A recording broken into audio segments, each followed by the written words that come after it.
friend Roger Christofferson here again with another first listen review. Also one of these kind of first listen reviews. Actually, I wasn't going to do one for this one because it was actually released like a few months ago as a stream, but they released it this last Friday as an actual physical release, finally. It is Sass Jordan and her release Live in New York, 94, or Live in NYC, I guess it is, 94. Basically what this is just a live concert recorded down on South Street, Seaport in New York City during her 94 tour. And this is her tribute or honor in memory of Taylor Hawkins. And I like it when people don't immediately just release something when somebody passes away and trying to cash in on somebody else's misfortune. Or in this case his death, and I'm happy to see that she waited, and this is actually wasn't put out to you, it was just a stream to begin with, so I like the way she did this, is what I'm trying to say, because he was the drummer in her band at this point in time. The band also featured Tony Reyes and Nick Lashley on guitar, and also the reason I grew to love her, other than her amazing singing voice, is Stevie Salas. If you've never heard Stevie Salas play guitar, separate from her, you gotta check out his solo stuff. He did some stuff with T.M. Stevens, really funky, cool, groovy type stuff.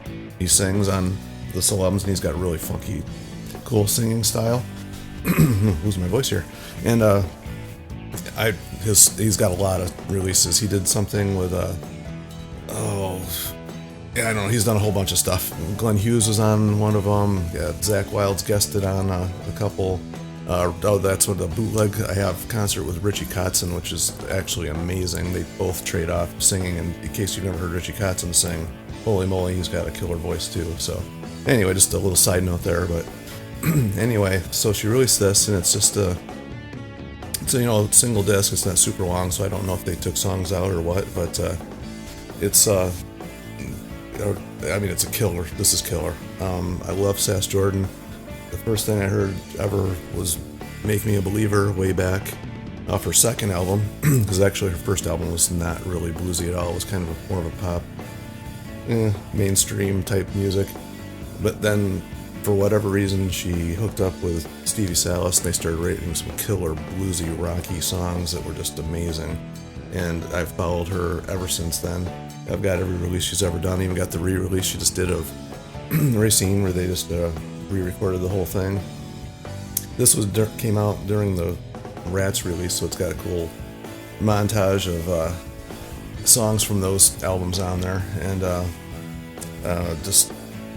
the recording of this is really good. It's solid. It's clean, as far as there's not a lot of noise, hissing or muffled sounds. It was obviously a board recording, not a fan recording. And it's high energy, and she doesn't miss a note. She sings beautifully on it, and if you like her singing, she nails the stuff. Even the super high, stuff like on Pissin' Down, where she's just oh my gosh, she just nails that song. But the songs on here, she opens with Damage, killer rock tune, and then right into Make You a Believer, which is the first thing I ever heard from her, just nailed it. And I'll tell you what, Stevie on this album, he's got a style of playing that's you feel like he's about to lose control at any minute, it's loose, but he never does. And it's just he's got such feel, and he's got the tight funk rhythmness.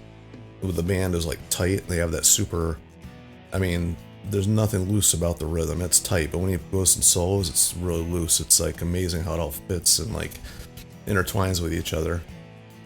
Moonage Daydream, Head and Sun's Gonna Rise, all right in a row there, killer. You Don't Have to Remind Me, which was a huge hit for her.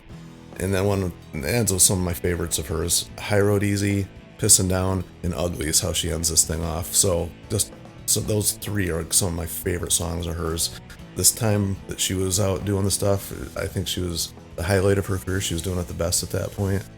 And did some more experimental stuff along the line. She's released a blues album since then, some acoustic stuff, and just taking a few detours, which, as an artist, we're all happy to hear what they tried to do. And she never really lost her main focus on any of those albums, but, lost Stevie Salas as the main guitar player on some of those other ones. But of course, that completely changed the sound of anything from that point on. But anyway, this one is that classic lineup that I consider the classic lineup anyway, that I loved.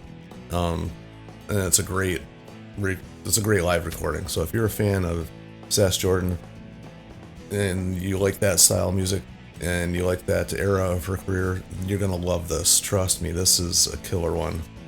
For live albums, this is like 10 out of 10 for me, which I don't do very often, so I don't think I ever have. So I'm taking a high risk there saying this is a 10 out of 10. But if you're a Sass Jordan fan, you like that energy from a live concert, and you like a good recording with great performance, this is the one. So anyway, just had to get this one out there. So always feel free to share your comments, and like, share, subscribe. Man, I gotta find a better way to say that. But anyway, yeah, till next time, see ya.